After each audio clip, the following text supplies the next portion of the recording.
La diffusion vient de démarrer. Tous les participants sont en mode écoute seule. Hello, everyone. Good morning. Thank you so much for joining us for the Central Asia and English-speaking African states in Africa Inception workshop for the technical support to the Sixth National Report project. We look forward to spending the next 2 hours walking you through guidance on programming, finance, technical support, procurement, and project reporting. Next slide, Marion. My name is Christina Supples. I'm the technical project advisor for the Sixth National Report for UNDP. I have my team on the line. That includes Petra, who's our project associate focused on operations out of Bratislava. Marion Marigot, who's a technical specialist. Many of you have already heard from her if you were able to connect to this meeting, and she's our French-speaking support. We have Martin Cadena, who is a technical specialist out of Mexico. We'll be working with our Spanish-speaking countries. And we also have Diego Ochoa, who's our communications specialist. We look forward to working with you on the Sixth National Report process. I'll turn it over to Lige at the CBD to introduce his team. Hello, everyone. Thank you for attending this Inception workshop. My name is Li Kai. I'm a program officer for national reports at the Secretariat of Convention on Biological Diversity. I have with me our team leader, Mr. Robert Hoft. He's our head of voluntary review and reporting unit in the Secretariat, and also have my colleague Gisela Talama. She is supporting our program on with the Spanish-speaking countries. Thank you. Great. Over to you, Christy. Okay. We also have a UN Environment team on the line, and I wanted to turn it over to Julian for them to introduce themselves. Thank you very much, Chrissy. My name is Julian Blanc, and I'm at the Wildlife Unit at the Ecosystems Division in UN Environment. And also online is my colleague Bianca Notarbartolo, who is here in this unit as well. And first of all, I'd like to thank UNDP for giving us the opportunity to join this webinar. As many of you probably know, UNDP is implementing a GF project for the Sixth National Reports, and we are implementing another one for a different set of countries. And again, UNDP has kindly invited the UNEP, the UN Environment countries, to join this webinar. So if any of you are there, you're very welcome. And we're also looking forward to working together on this project. Thank you very much. Thank you, Julian. Okay, I wanted to spend a few minutes going over the agenda for today so we were all on the same page. We'll begin with Lige from the CBD giving an overview of the Sixth National Report, putting it in the context of the CBD, and letting us all be clear on key timelines, deliverables, and expectations around the reporting process and when it should be submitted. Then we'll turn it over to Marion to give an introduction to the project and talk about the shared objectives among the UNDP and UNEP countries, the expected results, and the general timelines we hope that everyone will be following. And then for the last part of the first hour, Lige and I will talk you through the technical tools that are available to help you with this project. During the second hour, we'll just focus on UNDP countries, and any countries online from UN Environment. The second hour won't be relevant to you, but we'll talk very specifically about the project implementation arrangements, and Petra will be leading that conversation. After every key point in the agenda, we will turn it over to you for questions. Everyone in the audience is on mute right now while we're broadcasting the actual presentation, but there's a function in your toolbar that allows you to ask questions. You can also raise your hand. So if you have a question and you'd like to come off mute and ask it, you can raise your hand. You can also type it into the questions box, and once it's there and we see it, I can facilitate a question and answer around it.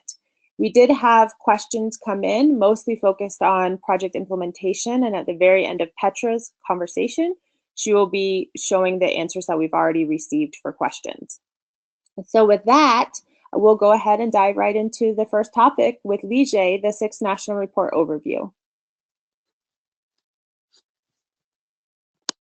Thank you, Christina, and hi everyone. We'd like to quickly go over the guidelines and what you expected to provide in the report. So next slide, please.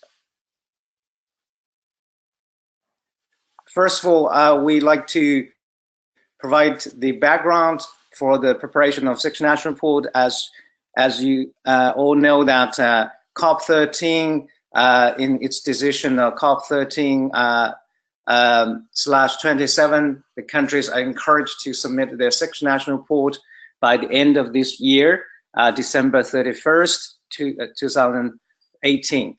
And also you remember that when the COP10 adopted the strategic plan and the COP decision 10/2 requested parties to monitor and review the implementation of MBSAPs and also analysis national actions to assess the contribution of national actions towards the global age targets. Next slide, please. So as this diagram shows that the Sixth National Report will contribute to the final review of implementation of strategic plan for biodiversity 2011 to 2020, and also will contribute to development of the 5th edition of the Global Biodiversity Outlook, and eventually will contribute to the development of the post-2020 strategic biodiversity frameworks at COP15. Next slide, please. So this is the reporting format for the Sixth National Report. It's a mix of free text and multiple choice questions, primarily on the following information. The first most important thing is the progress towards the national biodiversity targets, and then the implementation of the MBSAPs and effectiveness of the measures of implementation, and identify the lessons and needs. And finally, the most important part is the assessments of the national contribution to the achievement of age biodiversity targets and the targets of global strategy for plant conservation. Next slide, please. These are the 7 sections in the Sixth National Reports. I just want to point out that from section 1 to 4, these are the mandatory sections that all countries have to write about. And then there are 2 options that could be option, but we encourage countries to do these 2 sections as well. Is a section 5 and 6. And then the final section, section 7, is also mandatory. All the countries need to provide update biodiversity country profiles. Next slide, please. In section 1, the countries are required to provide the national biodiversity targets established at national level. If you have the specific targets, you need to enter each of these targets in the report, and then you are required to relate to your national targets to the relevant age targets. Some of the directly relevant and also some of the indirectly relevant, but you needed to relate them to both categories. And next slide, please. The section 2, this is one of the most important parts of the Sixth National Report.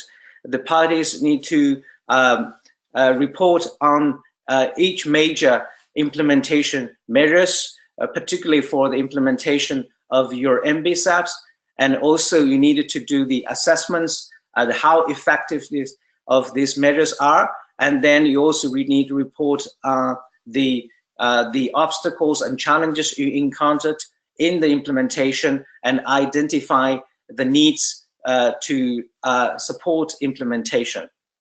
Next slide, please. The third section is that the countries need to do the assessment of the progress towards the national targets included in your MBSAP. And if you don't have the national targets, you needed to report on the implementation of H targets in your country. Next slide, please. Sorry, I just want to add that in this section, you not only just do the assessments of the national target, but also you needed to provide indicators and indicate that the level of the confidence when you do these your assessments. So the section 4, this is one of most important part of the Sixth National Report. In this section, the countries need to describe that to what extent that your country has contributed to the achievement of each global target. And if you have already covered your global targets in section 3, here you needed to describe, pull all the information together and to describe that how much your country contributed to the achievement of each global H target. Next slide, please. This section, as I said, that is optional, but here we encourage countries to describe their national contribution towards the achievement. Each target included global strategy for plant conservation, and you needed to describe how and to what extent your country has contributed to the achievement of these targets. Some of these targets are related to the H targets. If you already covered in section 4 and 3, so you could cross-reference, but you could, if there anything you needed to add here, please do add here, so that we know that all these actions you describe here related to the global strategy for plant conservation. Next slide, please. This also, again, is optional. Here, the countries are encouraged to provide additional information on the contribution of the indigenous people and the local communities to achievement of the H targets. You know, if you already covered these, the actions and measures taken by the indigenous people and local community in other sections, maybe you just cross reference to them here. But if you have additional information, please do provide additional information here. Next slide, please. So this is the final section of the Sixth National Report. Here you needed to pull all the information together from the other sections and update your country profiles. The profiles now currently available, but they need to be updated based on the information from the Sixth National Report, primarily focusing on the status of trends of biodiversity, main pressures and drivers of changes, and implementation of MBSAPs, the actions and contributions towards the implementation of strategy plan. And then you needed to elaborate a little bit on the support mechanism for national implementation and monitoring and reviewing mechanism in your country.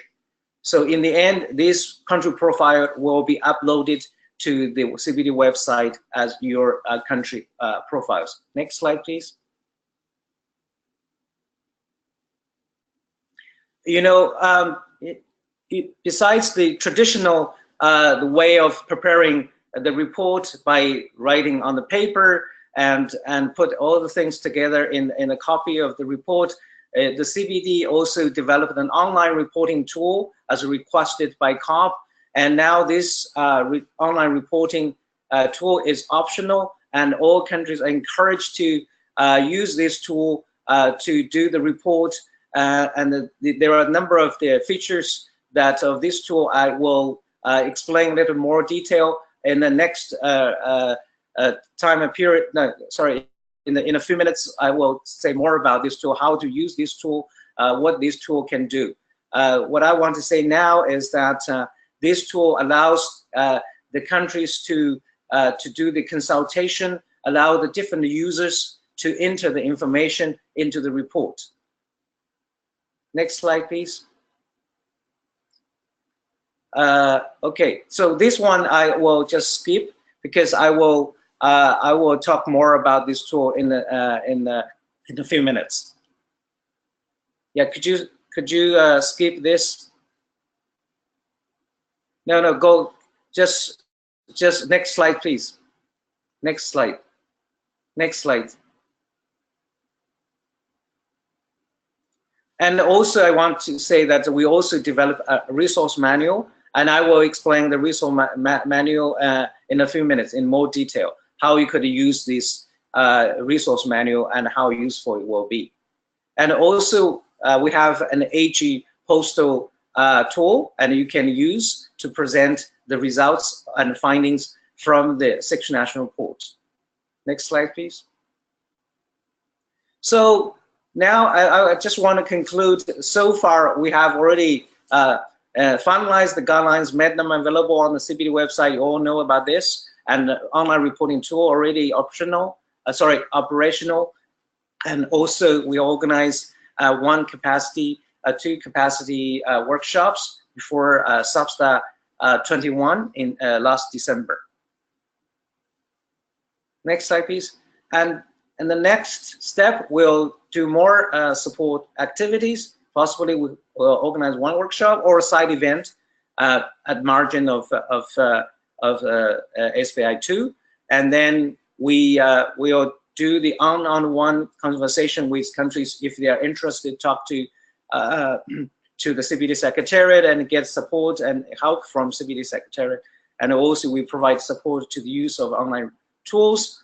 And also anytime the countries have a drafts, they would like to have comments and suggestions from the CBD Secretariat, please share your draft with us and we will provide your comments to help you to finalize the report. Okay, so I think that I will stop here. If you have any questions, please contact me anytime and we'll try to get back to you as soon as possible. Thank you so much. I will come back later on with more details on the tools that developed by CBD Secretariat to support your preparation of the 6 national report. Thank you. Thank you, Li-Jie. Do we have any questions for Li-Jie about this initial presentation? Yes. I'm happy to answer any questions you have.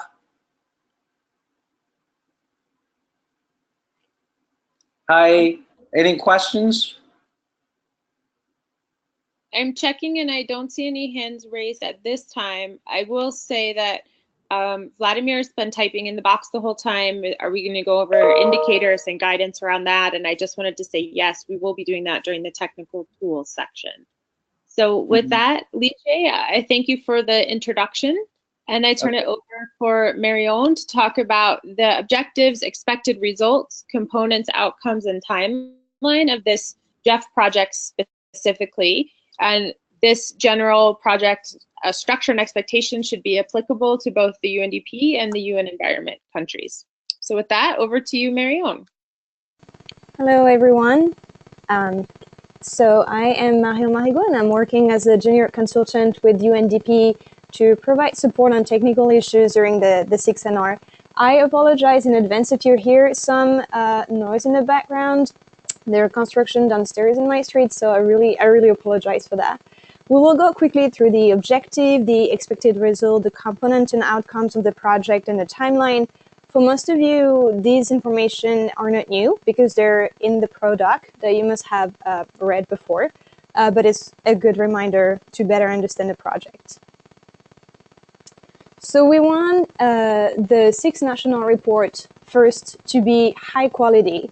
That means that we will ensure efficient communication in the next month, so you use all the available tools to improve the quality of your report and you fully understand how to use them. And we will do, as mentioned before, we will do a peer review of your report early enough so you can address your comments, our comments if any, and you can finalize the report before submitting it.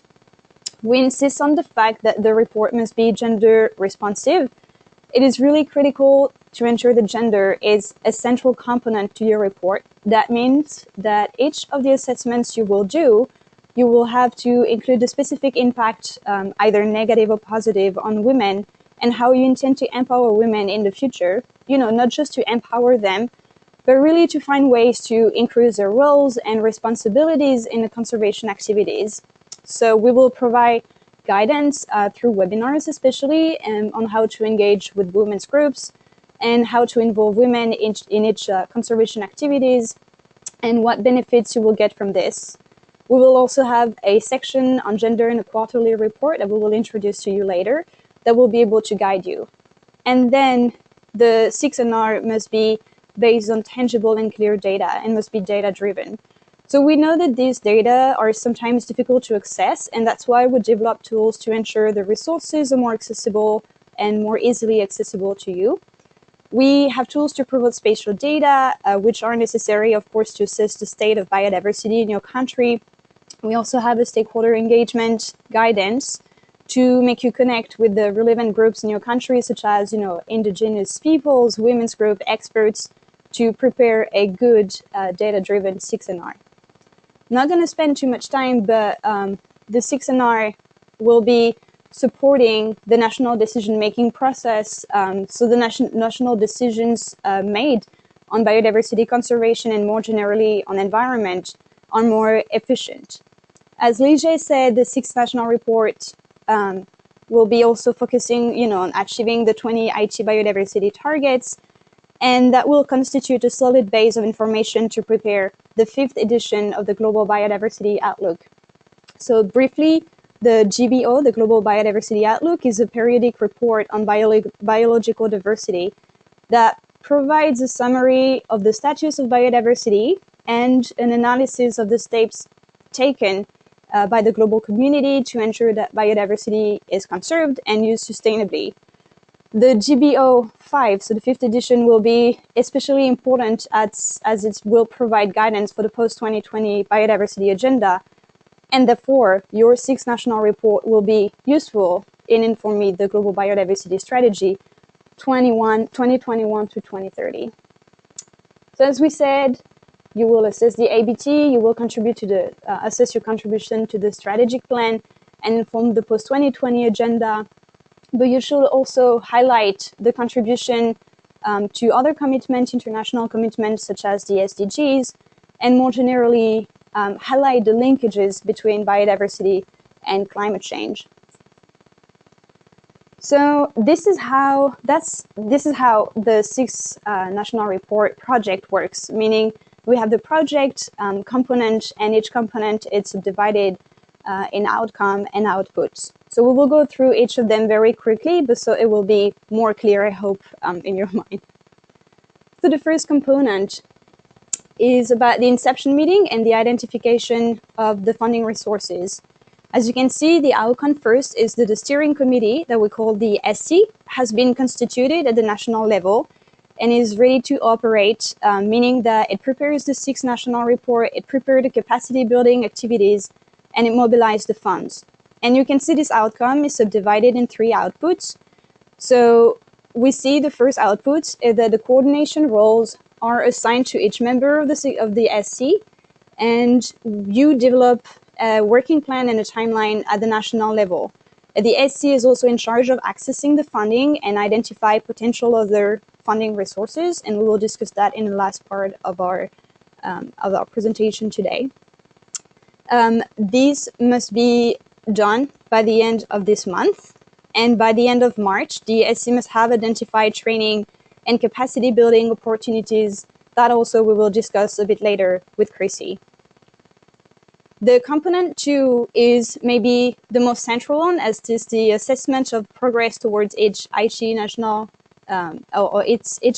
target, meaning that the report for each ABT that is developed with the help of the relevant stakeholder is produced and compiled. So this is central. So by the end of July, we will require that each country has a first draft for each ABT, and then consultation with stakeholders must be undertaken to verify the data and assessment and address the information gap for each ABT. And last, the report for each ABT will be developed, and please keep in mind it has to be gender responsive. And those 2 last components may be done by the end of the month of September this year. But please keep in mind that the consultation with the stakeholder is an ongoing process, and you can be in touch with them as much as you want. Actually, the more you are in touch with them, the better, because it reinforces the quality of your report. And last but not least, the production and the submission of the 6th national report itself. So as we said, we will do a peer review of the report before the submission.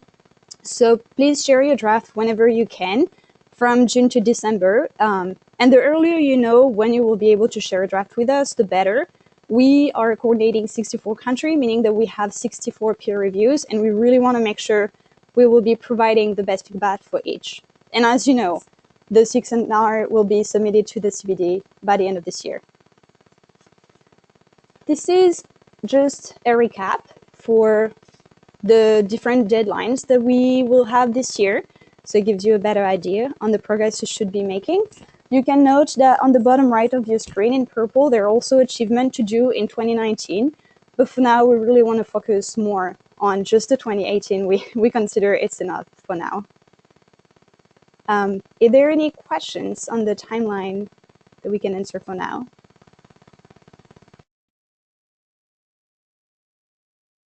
Thank you, Marion, for that presentation. I wanted to let everyone know that we will also be sending out these slides after the conversation we have. We do have a hand raised from Francis. Okay, Francis, I'm going to take you off of mute. Hi, Francis. I'm fine. How are you? Good. How are you? I'm okay. And thanks a lot for this presentation. Thank you for taking the time to be with us today. What is your question? About the peer review, which we are supposed to, of course, submit the reports a bit early to enable that process happen. I just have two quick questions. One is that June is not far from now, but still up to now, I don't know where other countries are. We have still not yet got the financial support, so meaning time is ticking to start this activity. Secondly, is this peer review also going to be done by UNEP, because Uganda is going to do this with support coming through UNEP, or is it only UNDP going to do this peer review? Thank you for the question.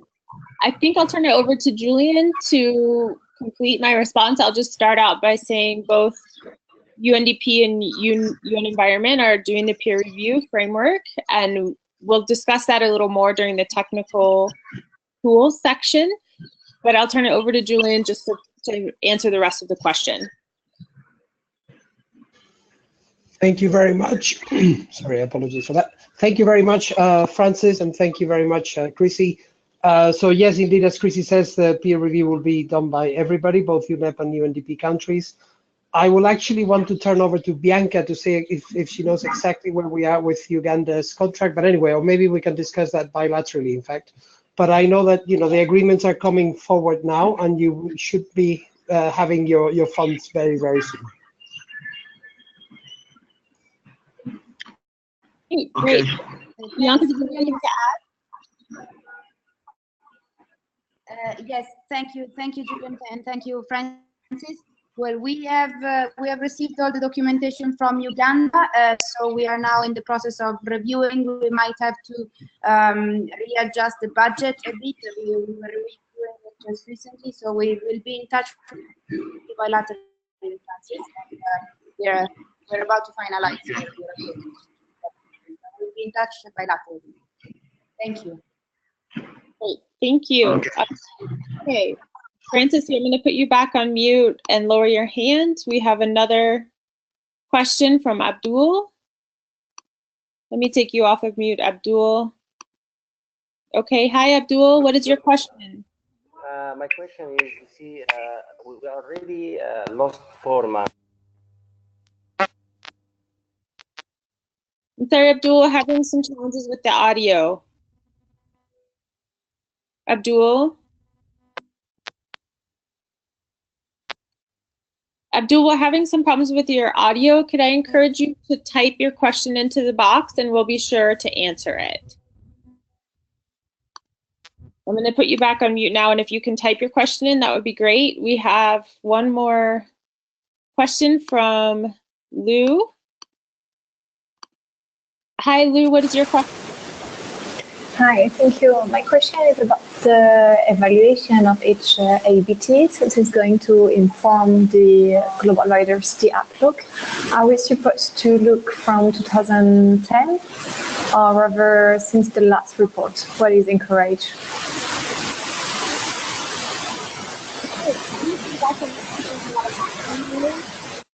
Lige, could you answer that question, or somebody from the CBD team? Yes.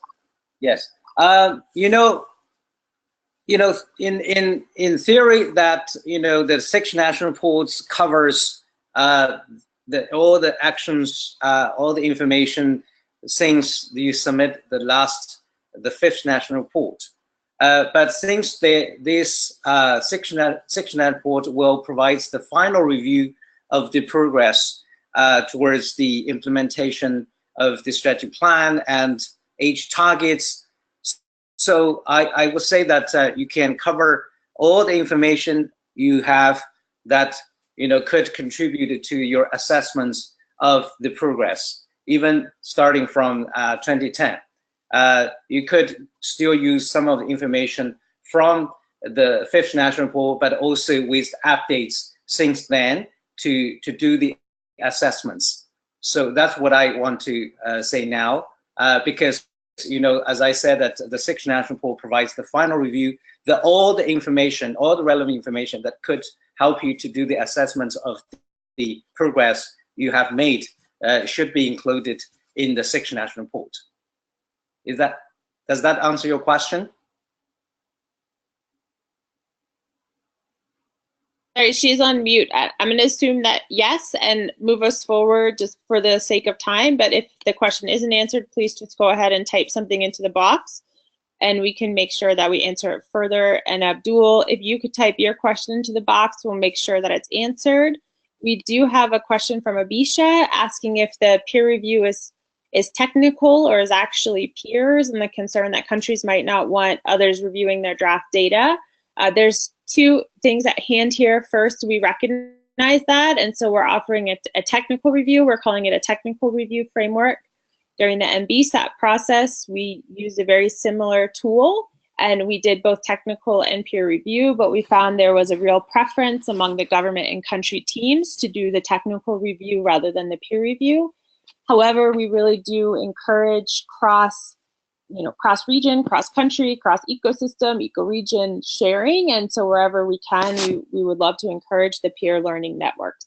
I'm going to transition us into the technical tool conversation, because I think that's where this is going, and we can pick that dialogue back up there in the context of this presentation. There's a last question here. Are the timelines set in stone? Doing a review that has stakeholder involvement probably takes time, and meeting a July 31st deadline may be tight. No, these timelines are not set in stone. We have reviewed all the work that's supposed to be done in the project, and this is our recommendation to you. We hope that stakeholder engagement happens throughout the the National Report development process, and that you're engaging them from the beginning to the end. We also hope that you're working with us on your technical questions. We'll turn around when we send out the notes from this call in the next week. We'll send out the full technical support package. It will include the technical review framework, and we hope that you'll use it as a guide throughout the process so that you're following along the guidance, making sure that you're checking as many boxes as you can, recognizing it might not be possible to check them all, and being flexible on deadlines. Lige, did you have any more to add there about the timelines related to this project from the CBD side? I thought we don't have specific timelines, but for sure, CBD does hope that all the countries can submit the report by the deadline set by the COP13, which is the end of this year. That's something I want to emphasize now. Great, thank you. So with that, we'll move into the technical tools part of the presentation, recognizing that there's also going to be time for question and answer here. So next slide. We've developed a working very closely together CBD, UN Environment, and UNDP, a suite of technical tools that can help you complete the 6NR. I'm going to turn it over to Lige to talk about the tools that are available now through the CBD, and then we'll go through a whole suite of other support that we have to offer you through this project. Okay, over to you, Lige. Thank you, Christy. As I just said a few minutes ago, that CBD has developed a few tools and materials to support countries to prepare the 6th National Report. One of the material we have already prepared actually before the COP13, and now we finalized and made already available on the CBD website, which is the resource manual for the 6th National Report. I will go a little bit details what was in these manuals so that you have some idea that what you're looking for when you prepare the 6th National Report. Next slide, please. And you know, this, I don't want to say much about the background. It's a request from COP13. Go ahead. Next slide, please. So resource manual basically to provide the data and resources and information sources to help the country to prepare a report.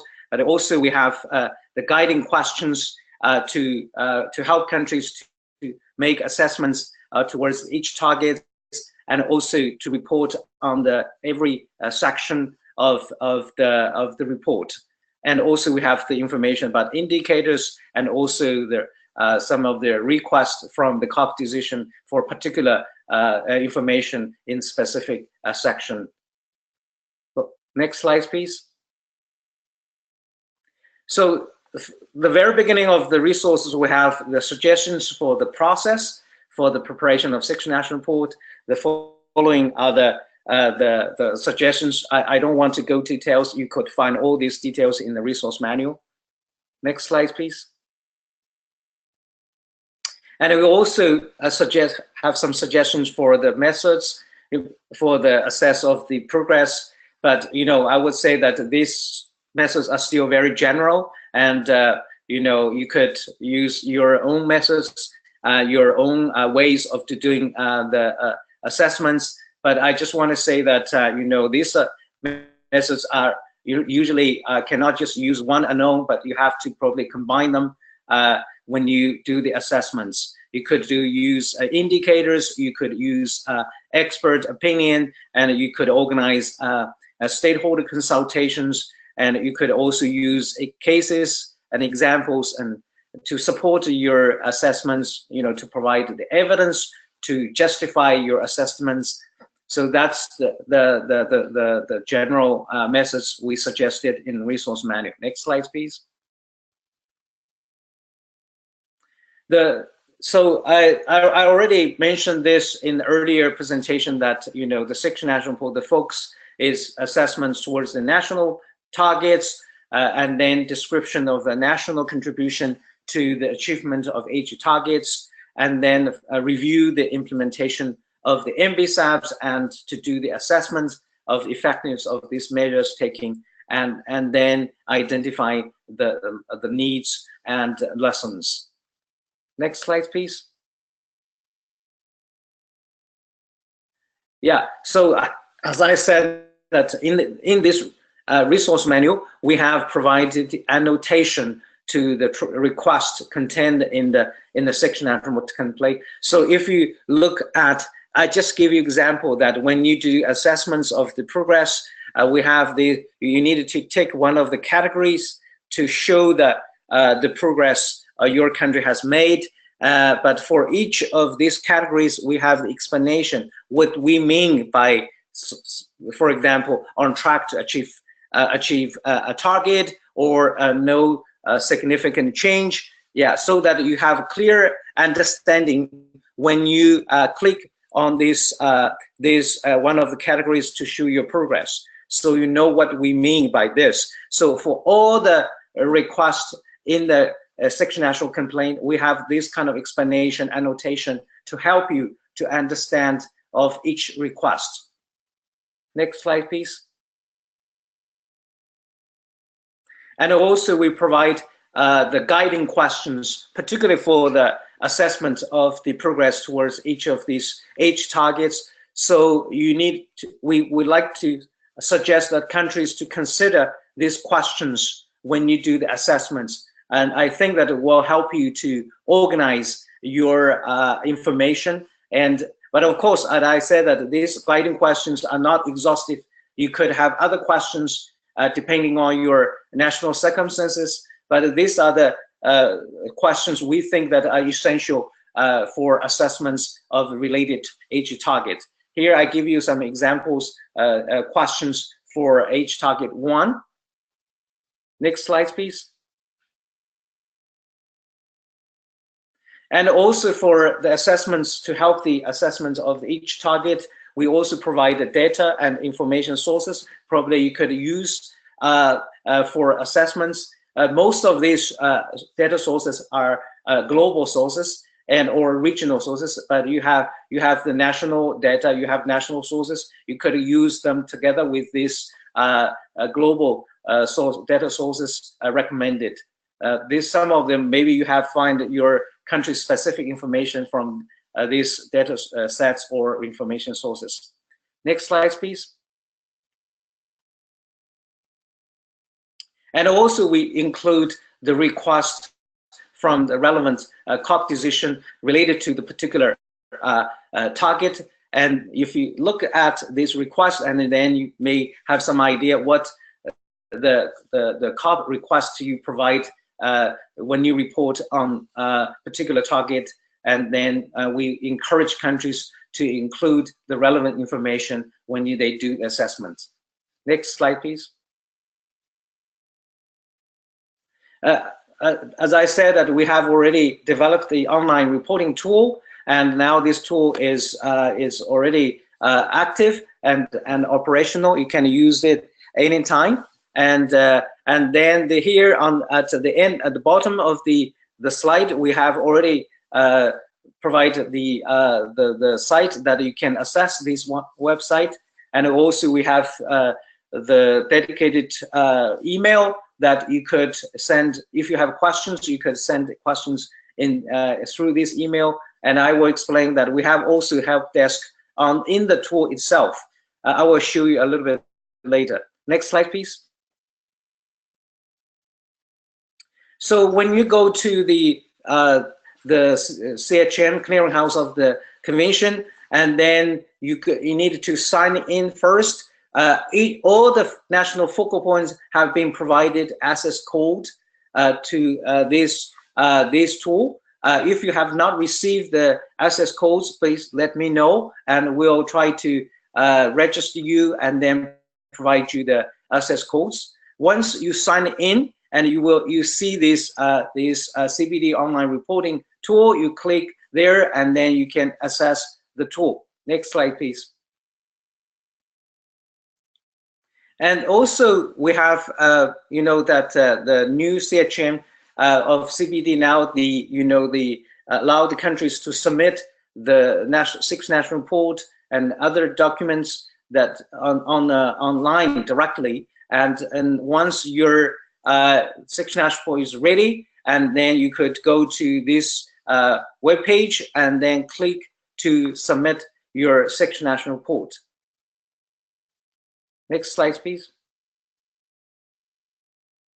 So these are the template of the tool for the sixth national report. They're more or less the same as the template on the paper, with some of the special design that to help you to do the reporting easily. Actually, the use of the tool is very straightforward. And we also have developed a user's manual to help you. They're all available in 6 languages on the website. If you could look, you go to the portal of the sixth national report in our website, you will find the user's manual. But here I want to explain a little bit how you could use this tool. And on the top of the menu, you have all the items you need to report on, like a general, like implementation measures, progress assessments, national contribution to the global targets. So once when you start on this, you click on each of this, and then you will find specifics required for each section. And then here, I just want to show that in the general section, you actually is a section 1 of the 6 national report. Here, you just enter the national targets you have in your MBS apps or in other documents, and you needed to put all the targets here, and then you need to do the relate your national targets to the relevant global targets. Once you enter all the national targets here, and then later on when you report on the national targets, and then these targets will appear directly in that section. And this section actually now very easy. We encourage you to enter all the information now, and then this is actually very easy part, because you just pull all the information of the national targets and then enter it here. And then you have other sections of the 6 national report, like implementation measures, and then the progress assessment towards the national targets and national contribution to global targets. So each section you needed to click and needed to enter the information. So once you have all the sections ready, and then you could generate a PDF 6 national report, and then you can submit it. Yeah. Next slide, please. Oh yeah, I just want to say that here they have 3 functions that once you have all the information there, you can save draft, and then all the drafts will be saved, and you can do the editing to change. You make changes and add more anytime you have more information. So the drafts are saved, and then nobody can see the draft except the people who write the draft report. And of course, the focal point can see the drafts, but the secretariat and any people outside your country and not authorized to use the tool cannot see the draft. So here you can see that the publish, but this is only for the national focal point. That's all the information into the tool have been approved and then authorized to be released, and then you click the publish. Then the secretariat and also people can see the content of each section and the report. And also, I want to tell you that within in the tool we have this help desk. You have a question mark here in the green, and then anytime you have a question for using this tool, and you can click that tool and then submit your question, and our colleagues in that help desk will try to get back to you as soon as we can. So these are we just want to show you that another section is about the assessment of the effectiveness of the measures, and then here you can pick one of the choices provided, and then provide the explanation why you select this particular category. And also you could provide other information to support your selection, and also assessments of the effectiveness. Go next slide, please. Yeah, next slide. Yeah, this is one of the sections that you do the assessment of the progress of each target, and I just want to maybe the screen a little bit small, but here you see we have a small question mark here in blue, and sometimes you see the small star in the one of the requests here. So when you click on it, they will provide the specific suggestions that how you could answer the questions, or how you could address this question. You know that the resource manual, the annotations, as I just explained in the resource manual, are provided here in the question mark in blue or in the small star, and then you get some suggestions how you could do these assessments and how you could address this request from the 6 national report. So basically the 6 national report templates together with the annotation and suggestions provided in the resource manual or included here in the online reporting tool. So I would say that the tool is very friendly users friendly, and then you could find the help you need. Of course, you have other questions, certainly you can get back to us, and we will try to respond to the question you have. Next slide, please. Okay, so that's all for the online reporting tool. And what I want to just say that we encourage to use the tool as much as you can and submit information anytime you have. And of course, you could submit section by section and whenever they're available. And of course, you could submit the whole report when it's ready. And as I said earlier, that one of the advantages of using this tool that you could have a number of the users to enter the information into the tool, and then the focal point can put them together. That's one thing. And then I have a question from the participants, say how many users each country could have. You know, I would say that you could have many, but they have to be authorized by the national focal point. They are the national authorized users that they could access the tool and enter the information. And the users do not have the authority to publish the report.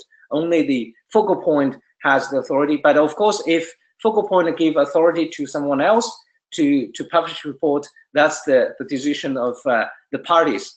So that's what I want to say now. So finally, I just want to say we have this age target post tool. You can use this tool to present the findings and results from the 6th national report, and you can use it for your national communication purpose, and you can also present it at national events. And this is a very good tool to summarize all the progress you have and present it in the one poster. You know, we could have one target for one poster, but you could have a few targets in the one poster. It's up to countries to decide how to present the findings. So that's the old tool we have now, and hope that they are useful to you. So thank you so much. Over to you, Christine. Great, thank you, Li Jie. So I'm going to move right along, but please do continue to type your questions in, and then we'll answer them at the end, making sure that we also give Petra enough time to talk through the operational aspects of this project. So we had some questions. Actually, we've had a lot of questions by email as we've been working with the parties, but also had a question today about indicators. What indicators are there to use? Where is all the information related to indicators consolidated into one place? And so what I wanted to offer is that together with UN Environment and CBD, we've developed a technical reporting guidance document. On the screen, you can see the links to the document in English, French, and Spanish. It's quite a beast of a document. I think it's 120 pages, but what it does is it provides you consolidated information that can help build your capacity to ensure the reporting process involves decisions related to the implementation of NBSAP with stakeholders. It allows you to think about the best data sources that are available to help you monitor biodiversity status and trends. Helps you think about how to effectively engage stakeholders and to dialogue with them to get the answers you need to do reporting accurately and effectively. And it helps ensure that the reporting process is truly informing the 5th Global Biodiversity Outlook, and then the next iteration of the Strategic Plan for Biodiversity starting after 2020. Next slide, please. I wanted to say that this information is up on the CBD website and you can download it there. It'll also be up on the NBSAP forum on the 6NR page, and we'll be circulating it to you after this call. Okay, so in terms of source material for this document, we used the relevant CBD decisions and then also contributing source material from UN Environment and UNDP on issues related to indicators and SDGs. Next slide. So the document focuses on each of the Aichi biodiversity targets 1 through 20, and one by one, it gives you background on the target, what it's about and what it's trying to achieve. We discussed the key challenges in trying to achieve it, both as reported in the 4th Biodiversity Outlook, as well as assessments we've done on the post-2010 and BSAPs, as well as the 5th National Report. We provide handy tables for you that link each Aichi biodiversity target to the SDGs and encourage you to think about them in that way. We provide guidance on assessing the national contributions of this target, potential indicators and data sources, and then also, which I think is really important and new, links to the national reporting requirements of other multilateral agreements that can help you inform your assessment of this target. Next slide.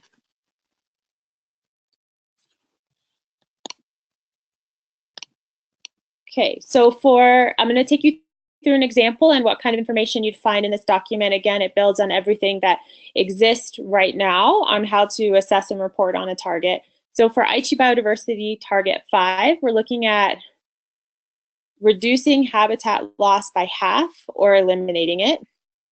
This target applies to all habitats, including forests, wetlands, grasslands, coastal ecosystems, and many others. To achieve this target, a country would need to assess the status, trends, distribution of key natural habitats. We'd also be needing to understand the drivers of loss and degradation and the effectiveness of any measures taken to halt degradation, including land use planning. Next slide.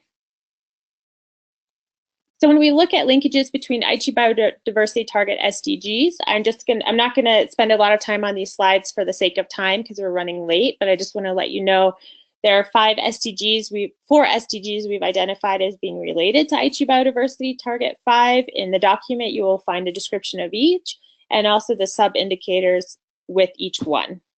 Next slide. The next thing that I think is really neat about this document is we provide you with key questions you can use when you're working with stakeholders to do a progress assessment. So for example, when we're thinking about habitat loss and degradation, you can have a dialogue with your stakeholders around the effectiveness of measures to halve or eliminate the rate of forest and habitat loss. You can talk about drivers of deforestation that you've identified, including commodities, and again, the effectiveness of measures to halt those drivers. You can discuss if there's a plan to reduce illegal logging and encroachment, if there's a plan to support or elevate the role of deforestation-free commodities in your country. You can talk about if you know where the highest rates of habitat loss are occurring, what are they and why.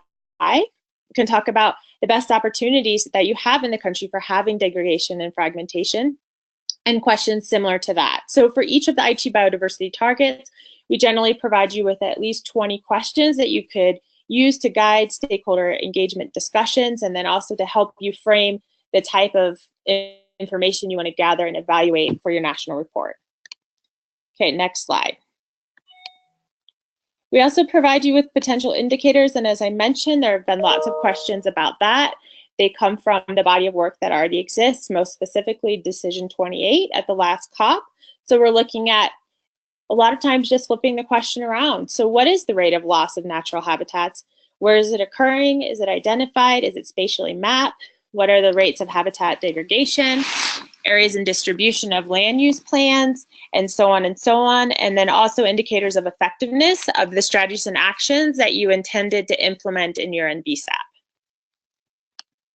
Next slide.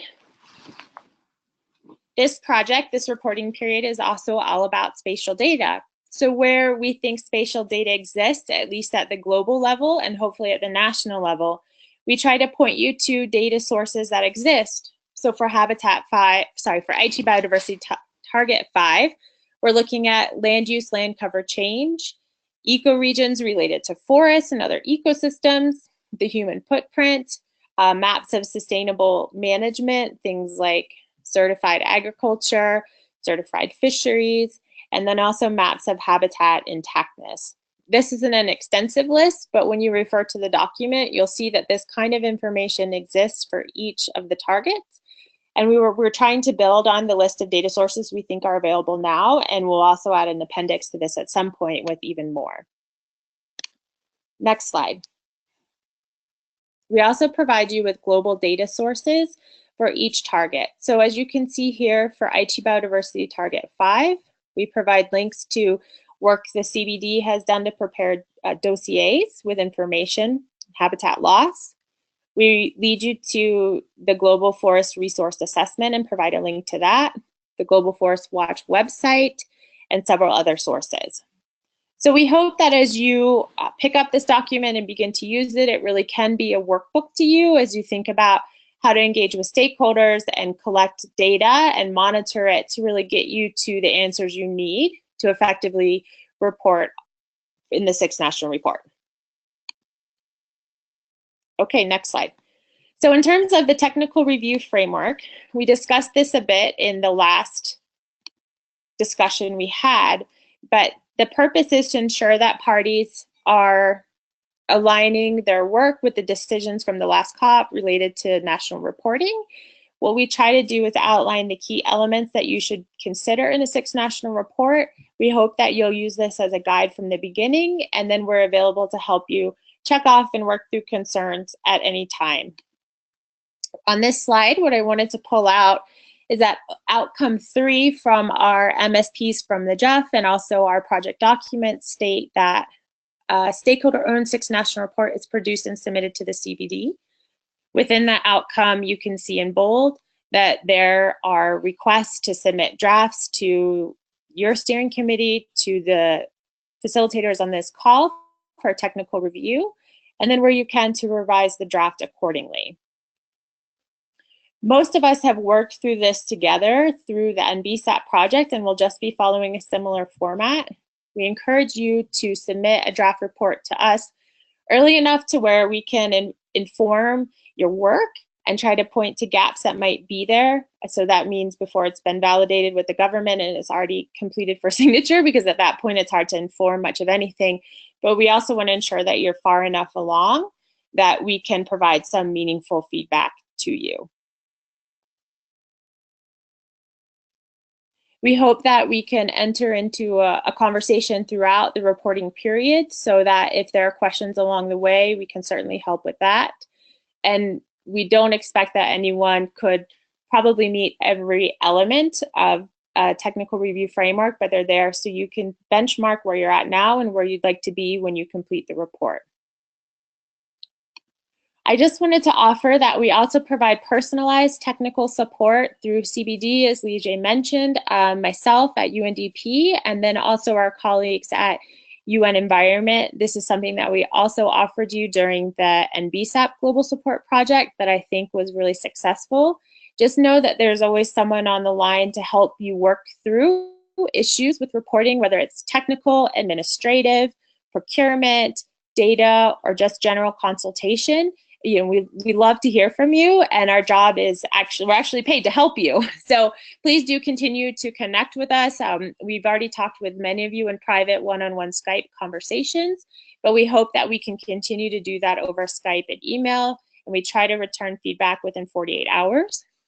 With so many countries to support, sometimes emails do get lost. So just know that if you're writing to us and you're not hearing back, just to keep writing, and then you can also copy our whole team, and that will ensure you get a response faster. Okay, next slide. We have the NBSAP forum. If you could click, Marion. Looks like there's some animation.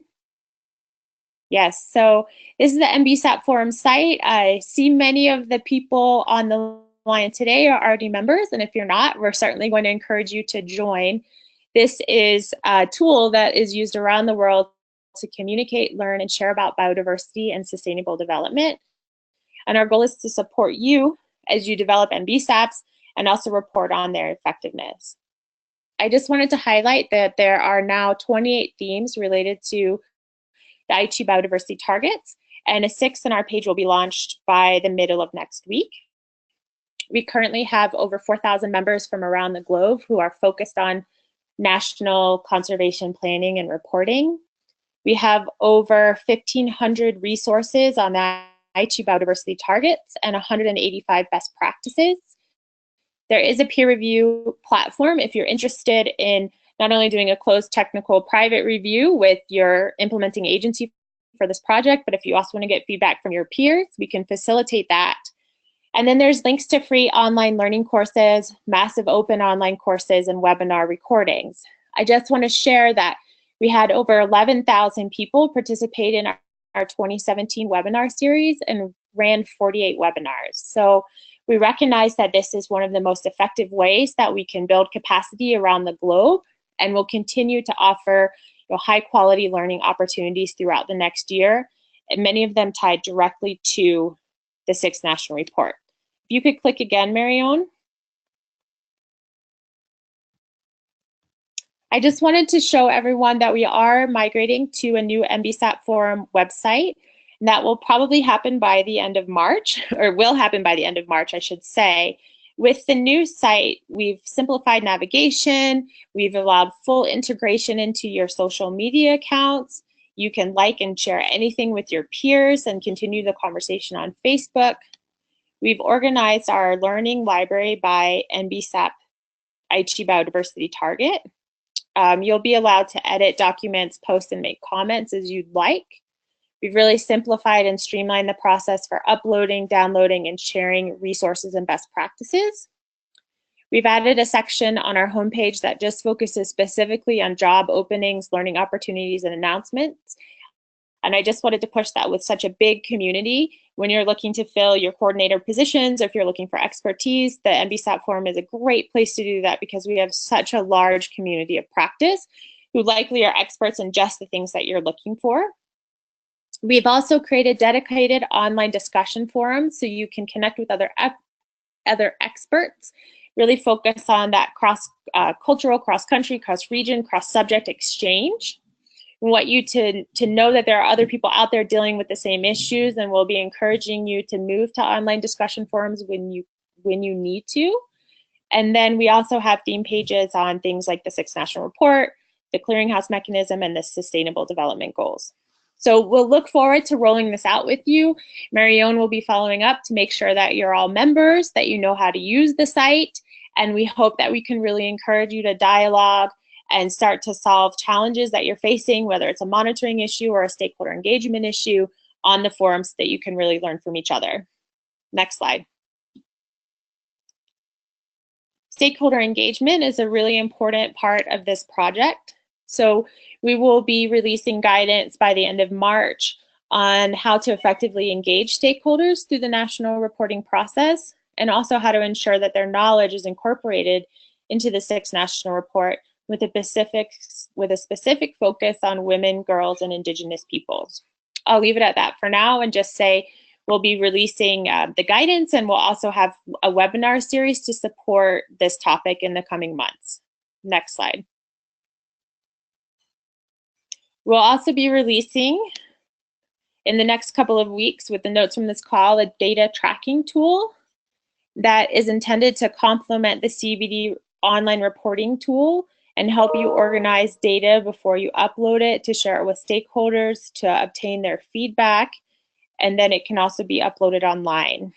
The data tracking tool includes 9 tabs that provide information on national targets, national strategies, measures and actions, progress, obstacles and capacity needs, the contributions of the Aichi Biodiversity Targets, the Global Plant Strategy, and IPLCs. The data categories are pre-populated in drop-down menus, and you can input your actions from the NBSAPs and tag them accordingly, and we can also pre-populate that information for you in the language that you're working in. The spreadsheet is entirely voluntary, and it's intended to help with the consultation process only. Once it's ready to go, we'll schedule a brief training or record some videos on it so you know how to use it. If you could switch to the next slide, please. So the last thing I wanted to touch on today is spatial data. So next slide. We conducted a study last year at UNDP. We took a look at all of the post-2010 NBSAPs and the 5th National Reports. Our key finding was the average NBSAP had less than 4 maps, and one was typically of the country, like a geographic map. A 5th National Report had less than 5. And 32 NBSAPs, so 30% of NBSAPs, 15% of 5th National Reports had no maps at all. And the majority had, like I said, less than 4 maps. Next slide. We then wanted to dig a little deeper So we did a few needs assessments. We conducted an extensive needs assessment with the countries that UNDP is supporting in this project. And we also hosted a pre-substa workshop that some of you or folks on your team may have attended. We will share the results of this needs assessment with all of you with the notes of this call, because I think it's really interesting. But what we found was while 90% of survey respondents had a national spatial data lab, the respondents of the surveys felt that the data were siloed and often inaccessible. 82% of survey respondents indicated a very high need for land use, resource use, and human footprint data layers, and 73% indicated a high need for basic socioeconomic data, and then half of you indicated a high need for land cover and biogeographic data layers. Armed with this information, we dug a little deeper and also identified key data that you all identified was missing from your national data sets. And that includes things like the productivity of natural resources, trends in land cover, change in land use over time, where are invasive species located and how are they spreading, what are the impacts of climate change, where are the vulnerable ecosystems, human footprint, sustainable land management layers, and then also information on essential ecosystem services. We've been working behind the scenes over the last few months to develop a partnership with MapX, which is a division of UN Environment, and we're moving into phase 1 of developing a spatial data portal that should be ready for all of you by mid-summer, late summer, to help with national reporting. Our goal is to provide everyone involved with this project a minimum set of data that will help you to answer some essential Aichi biodiversity target and SDG questions. The platform should allow you to upload your own national data sets where they're available or where they're better, and then to conduct key queries that can help you answer information on status and trends, and then to draw state files and things like that. We'll have biodiversity data, conservation data, threat data, and SDG data. We are looking for countries who are willing to pilot the beta testing of this in May. So if you're interested, please, you all have my email, you have Marion's email, so just send us some information and we'll be sure to link you in with the testing phase and get you involved from the very beginning. I just also wanted to mention that we're also, phase 2, going beyond this project, we're looking to partner in conversations with Google, National Geographic, the Leonardo DiCaprio Foundation, and UN Environment to incorporate predictive analyses, scenario modeling, and Marksan optimization software. So phase 1 is going to help with this initial information gap for 6NR, but we are looking to build into the future and provide more intensive and impressive analyses. Okay.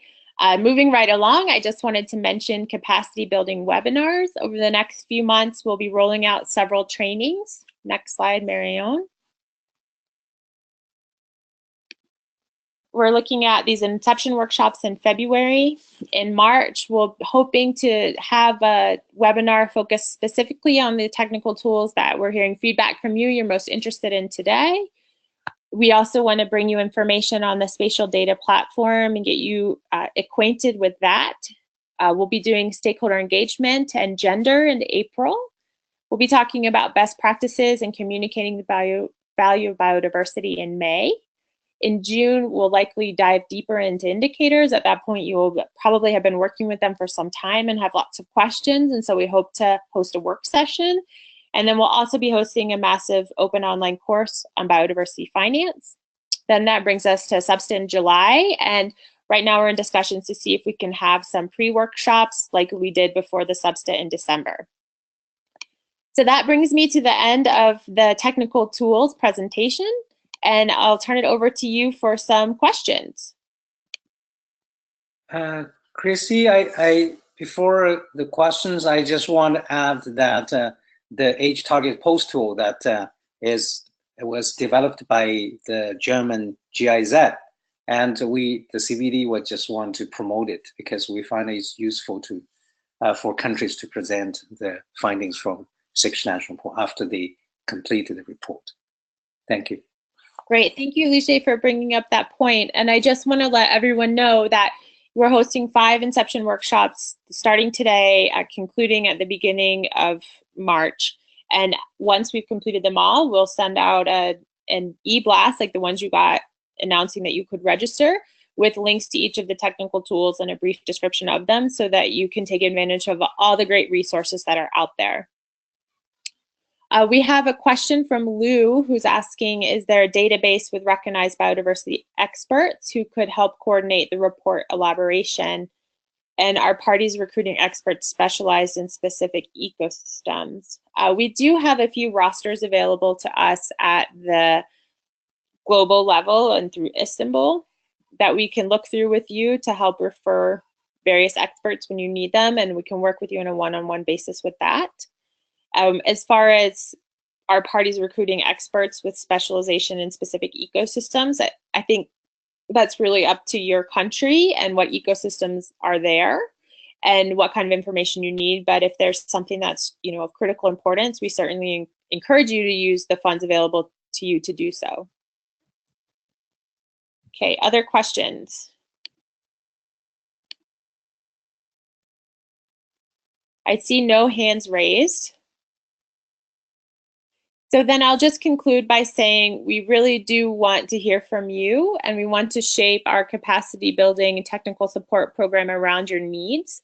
Want to make sure that they're getting met. We know we have some ambitious timelines ahead of us, and we want to make sure that you can meet the deadlines, achieve your own needs, improve the data that's available to you, and certainly incorporate spatial data where you can into your national reports. So we hope that you'll follow up on this presentation with more questions, more emails, recommendations of speakers or topics that you need support on, and we really look forward to working with you on this project. I'm still not seeing any questions, so I'll just say that we're going to switch gears now into the project implementation arrangements. We know this is a lot of information to cover in 2 hours, and we hope that those of you on the line from UNDP will stay on to talk about project implementation, and those of you who join us from UN Environment and CBD will say goodbye now and can just say thank you so much for your support and attendance on the webinar, and we really look forward to working together on this project. Thank you. Thank all the participants. We will get in touch very soon, and if you have any questions, send question to us anytime, and if you need help, we will ready to help you anytime. Okay, thank you so much. Thank you Great. to our colleagues, to UNDP and UNEP. Thank you. Thank you very much, everybody, and goodbye. I think Bianca will stay online if you don't mind, yeah? Okay, that sounds wonderful. Thank you so much. And while we're transitioning to the implementation, I wanted to say there was one question: is any information in the 6NR optional? The information on, I think, the SDGs, Indigenous community involvement, and the global plant strategy is optional. Okay, over to you, Petra, to begin the second half of our presentation on project implementation arrangements. Thank you very much, Chrissy, and good morning or good afternoon to everybody, depending on your time zone.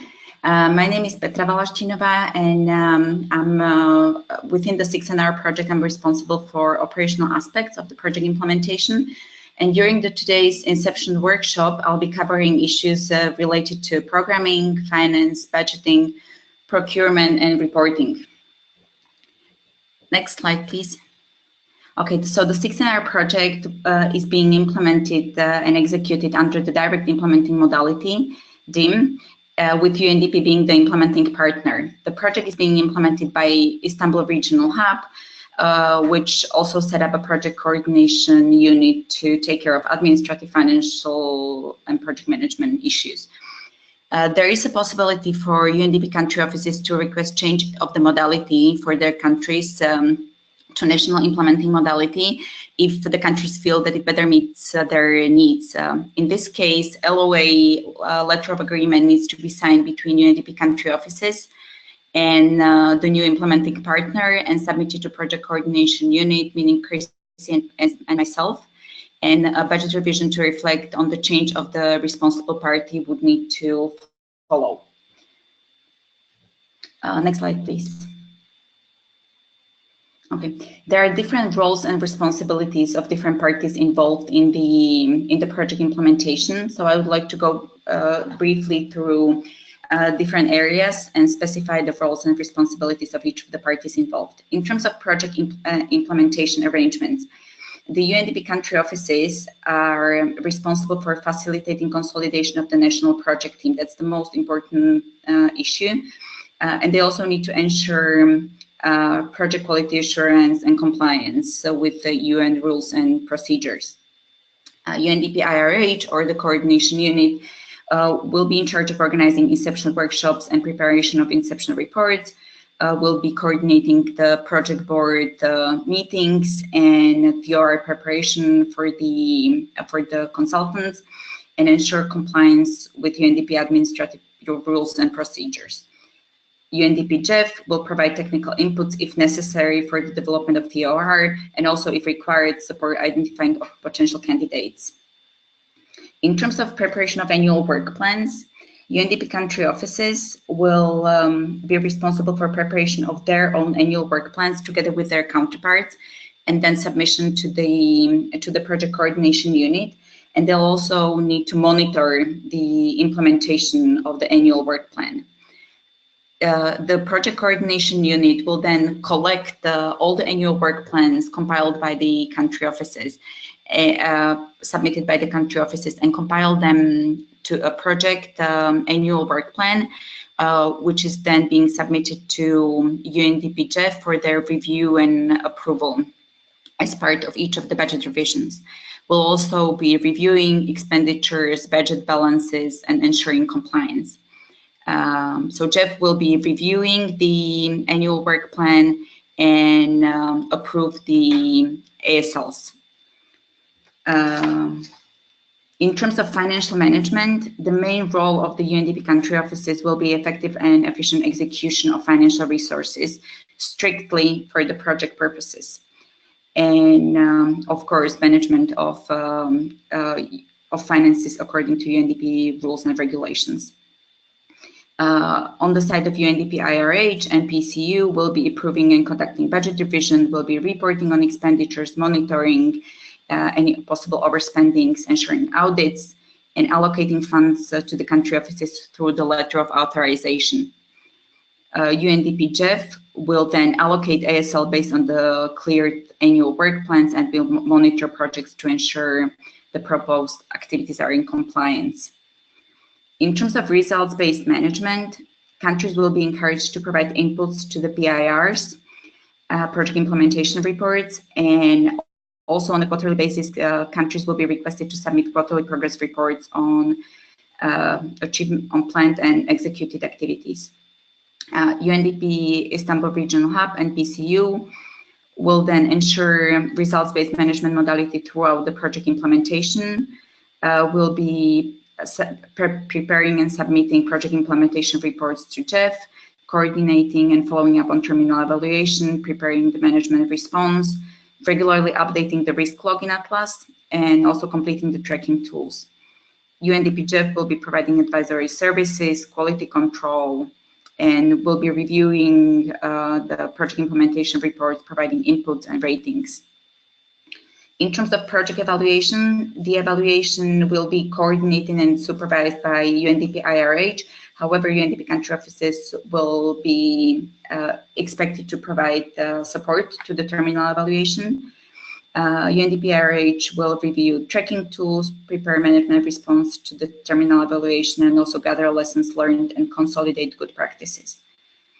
In terms of GEF involvement, they'll provide technical support, perform quality control, and disseminate technical findings.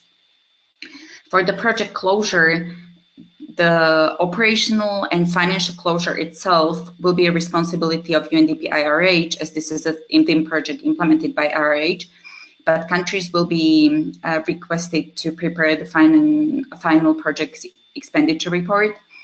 And then UNDP will be providing an advisory services role and give technical inputs and perform quality control as required. Next slide, please. Okay, so the next slide is around project monitoring. As we all know, the project monitoring or continuous measurement of project results is key to project success. The main monitoring tool is the results and resource framework, which is defined in the project document and which is in the middle of the monitoring framework. Project monitoring basically asks if the project is making a difference and indicates project progress toward achievement of outcomes and objectives. Proper monitoring arrangements require a M&E plan both on the project level as well as on the country level. Monitoring is then closely related to the risk management, and it is critical to identify risks upfront and also ways to address them. For country offices, the risk assessment will also be part of the quarterly reporting. And in case the country offices feel that there are new risks in place in their countries, countries should feel free to add new risks to the reports and also propose countermeasures to address them. So it's not a rigid document, the risks. So the risks can be added whenever the countries feel that there is a new risk that occurred in their countries. Both M&E plan and risk assessment are important inputs for the proper planning of the project, which is then reflected in the annual work plans, procurement plans, and budget revisions. And all of the above then feeds into project reports, such as progress reports, project implementation reports submitted to Jeff, or project board minutes. The next slide refers to the project board. I would just to clarify that the project board and steering committee are referring to the same body. It's just two names for the same body, and it's a group responsible for making by consensus management decisions whenever guidance is required by project manager, provides overall guidance and direction for the project, provides guidance on the new risks and agree on possible countermeasures, reviews project progress, approves annual work plans for the next year, and approves quality assessment ratings, and assesses and decides on project changes through appropriate revisions. There are three roles in the project board. The executive role is being performed by UNDP RH manager, and the role is to ensure that the project is focused on achieving its objectives and delivering outputs. The senior supplier role will be performed by a number of organizations, including UNDP CBD Secretariat and the Global Coordination Committee, which also includes a number of organizations, and is to represent interest of parties providing funding or technical advice to the project. And we also have a senior beneficiary role, which in our case will be performed by the country representatives to represent interests of those who ultimately benefit from the project. There are 64 countries participating in the 16-hour project, covering 5 different regions. So it will not really be possible to make sure that each country is represented in the steering committee, but we would like to make sure that there is an equal representation of both UNDP country offices and national counterparts, and also a fair geographical distribution. So we want to make sure that both UNDP offices and national counterparts are represented, and all of the regions are represented as well. Therefore, we are proposing the following structure, which is, Mariam, can you go to the next slide, please? Which, for the time being, the proposal is 8 members from the countries, including 4 UNDP country office representatives and 4 national counterparts representatives, representing all the regions involved. We don't want to, or in other words, we want to make sure that the number of people is representative at the same time, but we also need to make sure that it contributes to efficient and effective discussions during the project board meetings. So we don't want the number of country representatives to be too high. So we thought that 8 would be an appropriate number. And here we would like to kindly ask you to think about it and provide nominations from your countries, whether for the UNDPC representatives or national counterparts representatives, if you feel that you would like to participate in the project board meetings and represent your countries or regions. Please feel free to send us your nominations by March the 9th. And we'll then review all the nominations coming from the countries, and we'll then make the decision on the best possible composition of the steering committee. Okay, now I'd like to move to annual work plans and budget revisions. Here is one important point that I would like to make upfront. All the budget revisions in Atlas are to be done by UNDP IRH. This function will not be delegated to UNDP country offices, as this is a DIM project implemented by IRH. So the steps to follow should be the UNDP country office needs to send a revise to Chrissy and myself. We'll review, approve, and then we'll proceed with the budget revision in Atlas, which will then be submitted to Jeff for clearance. Jeff will allocate ASL under respective operating unit and budget department to enable the country offices to use the funds directly. As I mentioned, there are 64 countries altogether under the 6NR project. So we try to do the budget revisions in a coordinated manner, meaning we try to group few countries and don't do budget revisions one by one, but group countries and to make sure that the process is as smooth as possible. We'll be performing the next budget revision in the first half of March. So if you feel that you need to submit a budget revision based on the discussions with your national counterparts, or you need to reallocate funds from 2017 to 2019, please feel free to send us a request for budget revision so we can review and process in the next few days or next week, as to make sure that you are included in the next round of budget revisions. Next slide, please.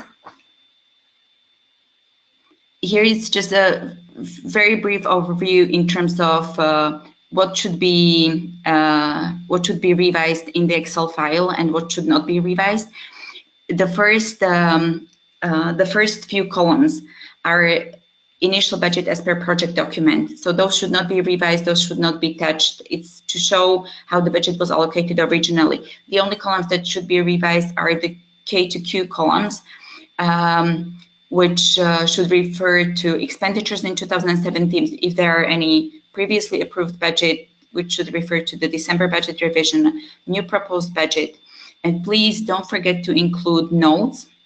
You should not be really including the notes in the Q column, but you should be adding notes for each of the reallocations or changes below the annual work plan and adding explanations as needed. Please note that all the changes and all the reallocations need to be duly explained and justified. In terms of, next slide, please. In terms of allocation of project funds to country offices, I would just like to make it clear that there is not going to be any transfer of funds from UNDP IRH to UNDP country offices. We'll be allocating funds through authorization letters to UNDP country offices, and we'll be making the budget revisions in Atlas under your operating units and your budget departments to enable you to use the funds directly. So basically, the authorization letter will then include the chart field that you'll be able to use for all the financial transactions. So once you receive the authorization letter, the country office can start spending the funds in line with the revised budgets. In terms of, next slide, please. In terms of financial arrangements, a couple of important issues. As in case of all GF projects, no GMS can be charged by the country offices. This is the general rule, will be applied under this project as well, no GMS. In terms of GPC, they are not supposed to be charged as flat fee. They are recovered on the basis of actual costs or transaction fees. and include the cost of any activities over and above the project management services. As mentioned already, management of funds allocated under each CO will be done at the country level. So all the POs and vouchers will be approved on the country level. The only thing that will remain centralized are approvals of the e-requisitions, which will be approved by Chrissy and myself.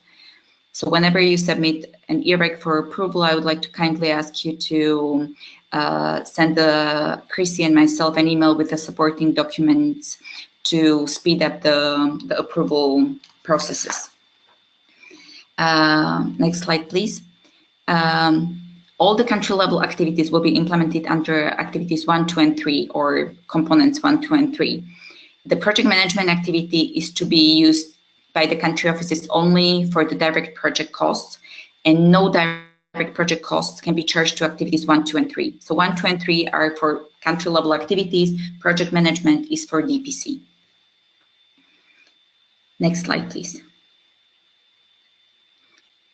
Okay, this is, I've covered already. E-recs to be approved by Chrissy and myself. PO and vouchers are approved on a country level by assigned staff as per the internal control framework. Next slide, please. In terms of reporting on the project level, meaning reporting that the project team will be taking care of, we'll be organizing now the Inception workshops. Altogether, there'll be 5 Inception workshops for each of the regions. And after the Inception workshop, within 1 month, we'll be preparing an Inception report. We'll be preparing project implementation reports to be submitted to Jeff. We'll be hiring terminal evaluator at the end of the project to carry out independent, impartial, and rigorous evaluation of the project, and we'll be submitting a final report to terminal PIR to assess the achievement of the project, which will then be approved by the project board. On a country level, the country offices will be required to submit quarterly progress reports. Next slide, please.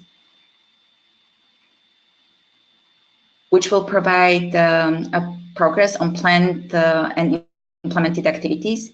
Those quarterly progress reports should be submitted through an online platform by the 20th of the month following the quarter, meaning that for the first quarter 2018, we would be asking the country offices to submit the progress report by April the 20th.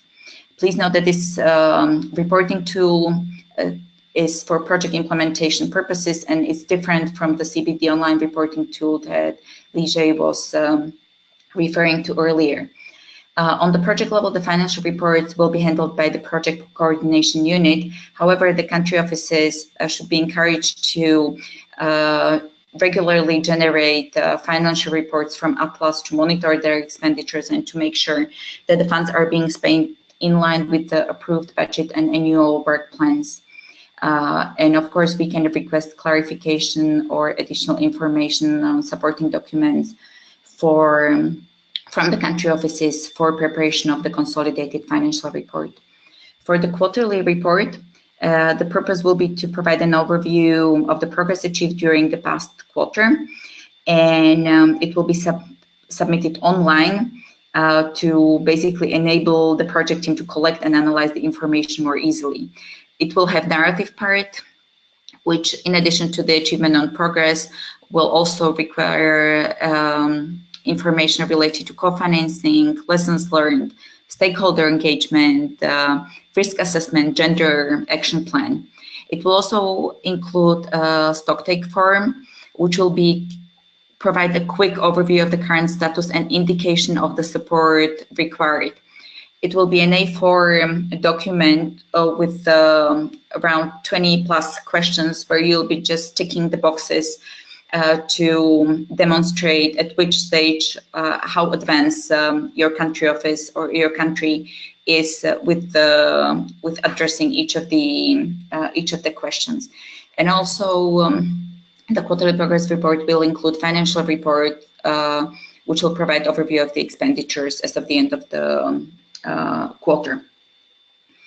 The next slides are on the stakeholder engagements and technical review, but I feel that Chrissy already addressed most of the issues in her presentation.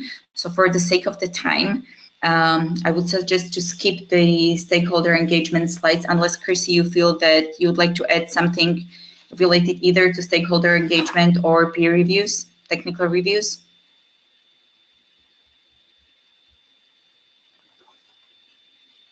I think we covered it for now, and if there's any questions, we can discuss it during the Q&A. Okay, very good. I fully agree. So I'd like to move now to the frequently asked questions that address the questions that we have until now already received from the country offices, or which are very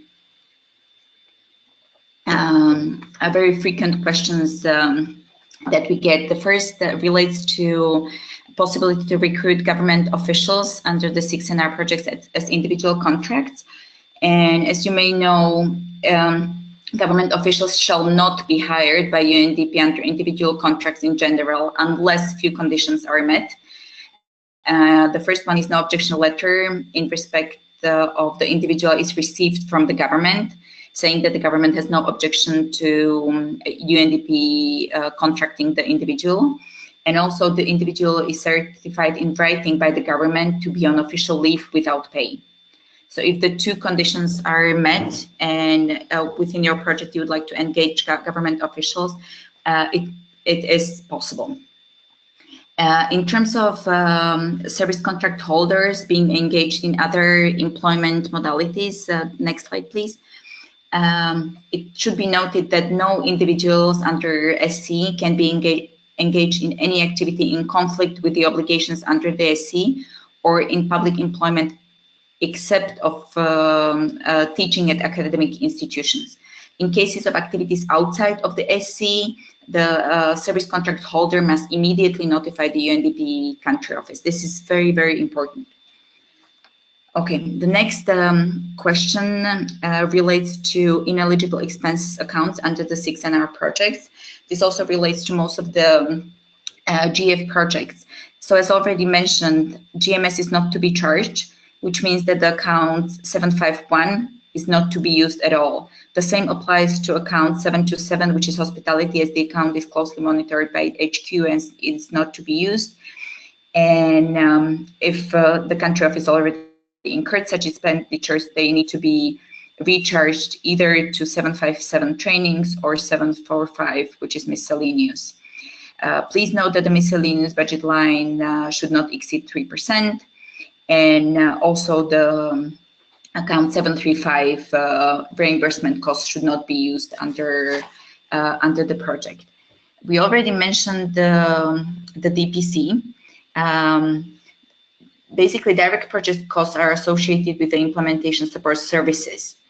And in summary, they can be applied either using a UPL or local price list for transactional cost recovery, I'm sorry, or using CO workload study methodology. The third option is more rare, create and manage a standalone DPC project. And it's usually not applied in the countries, but it's also an option. For the DPC account 745, miscellaneous should be used. Next slide, please. There should be a distribution of 70 to 30 between the two accounts mentioned here.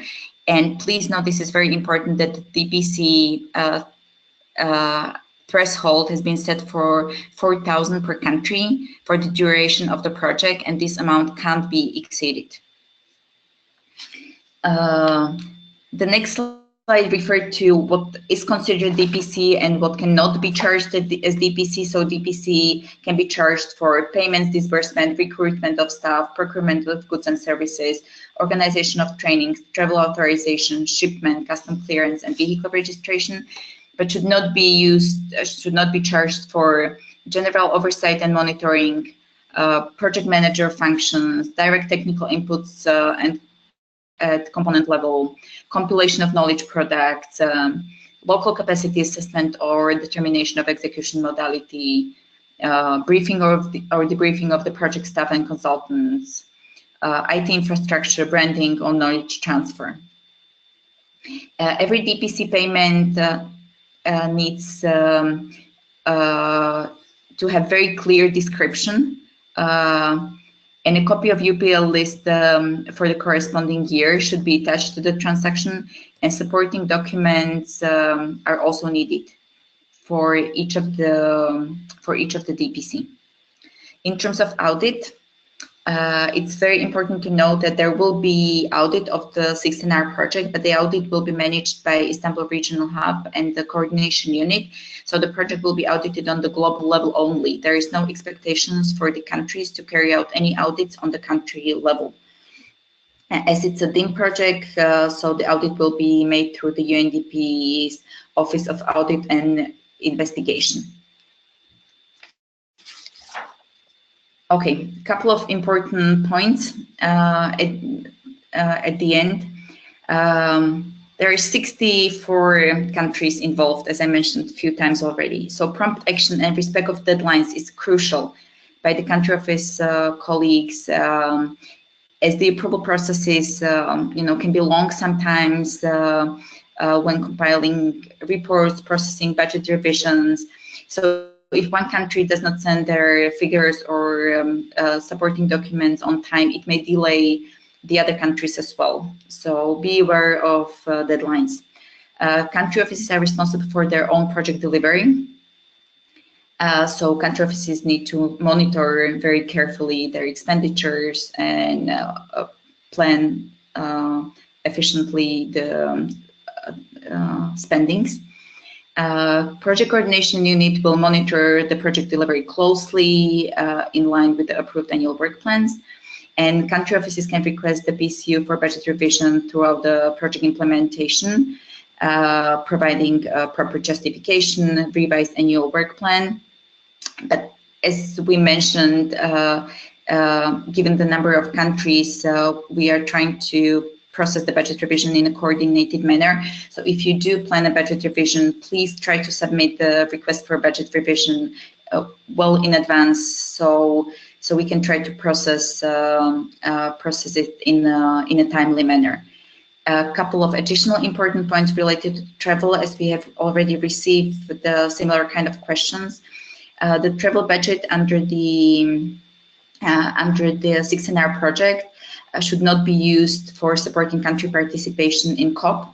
All funding should be spent for producing a quality 16R 6 national reports, and all project-related travel needs to support production of the report. And one additional thing related to communication from the country offices to the project team: when communicating with us, please always make sure that you add a reference to the project ID in your country into the subject line, as there are many countries involved. We are communicating on a daily basis with a huge number of people, so it will help us to respond to your emails and queries in a timely manner. So please copy Chrissy, Marion, and myself on all communication. That's all from my side, and I'm ready to answer any questions if there are any. Thank you. Great, thank you, Petra, for the presentation. I encourage anyone who has questions on operations to please raise your hand. We have 5 minutes left in our slotted presentation time, and I know that we get questions every day, all day long, about just this kind of information. So if you have something to ask, my guess is that other people on the line do as well. While we're waiting for questions to come in, someone is asking, will we be providing the presentation files? Yes, we will be providing the presentation files to you, and so you can have them. We'll provide them in Word and PDF form. Many of you have your own Inception workshops coming up in the country or meetings, and you've asked us for these types of presentations, so we want to make sure that you have them and can also use them in that way.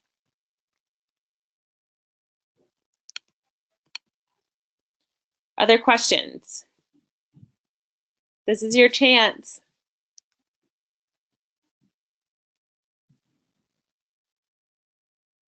Okay, well, with that, I think then it's time to conclude. I just want to thank you all for taking 2 hours on a Friday. Oh, we have one question.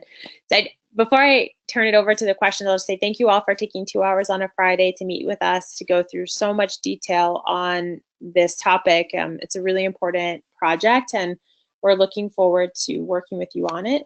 With that, I'm going to turn it over to Azan to ask his question. Hi. Hi, can you hear me? Yes, we can hear you great. Hello. I have a question regarding the so UNDP services under activity 2 in the annual work plan. Sorry, no, in budget. Yeah, in budget, which was provided by PRODOC. And these services, they stay under activity 2. However, Petra said that all so UNDP services or DPC should stay in the component 4 or project management activity.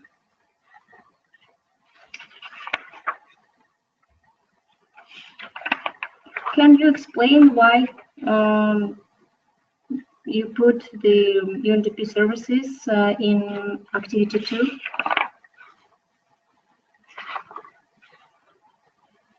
Over to you, Petra. Thank you very much. Indeed, if you look at the also the authorization letter that you have received for your country as well as your annual work plan, you'll see that the 4,000 DPC that are allocated for each of the countries, including your country, are allocated under the project management. To services allocated under activity 2 in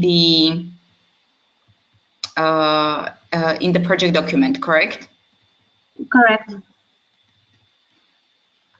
Okay, let me review this, but for all the country offices, the DPC definitely needs to be charged to the project management activity, as there is a budget for under your budget department and operating unit allocated for the direct project costs, and no DPC should be charged to activity 2. I'm looking at a project document. There are actually no professional DPC budgeted under activity 2. The only services to projects, both for country offices and IRH, are allocated under the project management. The only thing that is allocated under activity 2 is professional services, which is under IRH, and it will be for audit. So there are no DPC budgeted under the outcome 2. Okay, and we have I found 745. Yeah, as you'll see in my presentation, and I can also send it to you separately, there is a given distribution of how the DPC should be charged, and it's 70% should be charged to 64397, which is direct project cost for staff, and 30% should be charged to 74596. It's a given distribution which should be applied organization-wide.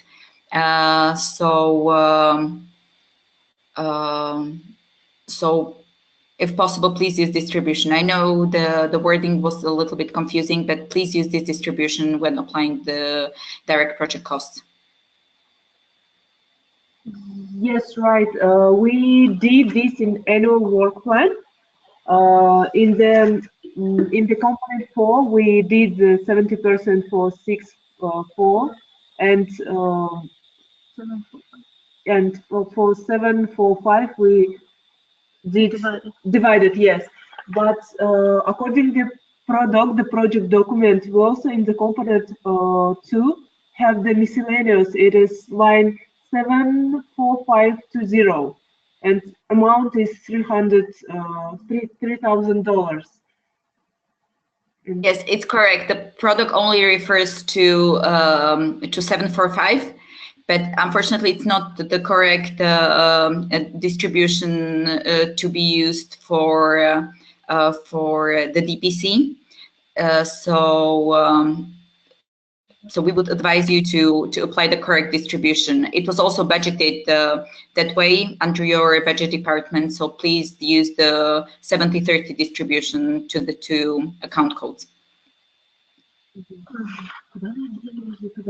And the whole amount of the DPC will be 7,000? The whole amount of DPC for each of the countries is $4,000 for the duration of the project. Maximum. Maximum. And we have also 3,000 in the component 2, and we should to redistribute to another activities. Yeah, you should not have 3,000 under component 2, and if it was budgeted like this, you'll need to revise and reallocate to another budget lines. The total amount of 4,000 per country cannot be exceeded in any way. Okay, this is a maximum amount that you can charge. Okay, it's clear. Thank you very much. Thank you. You're welcome.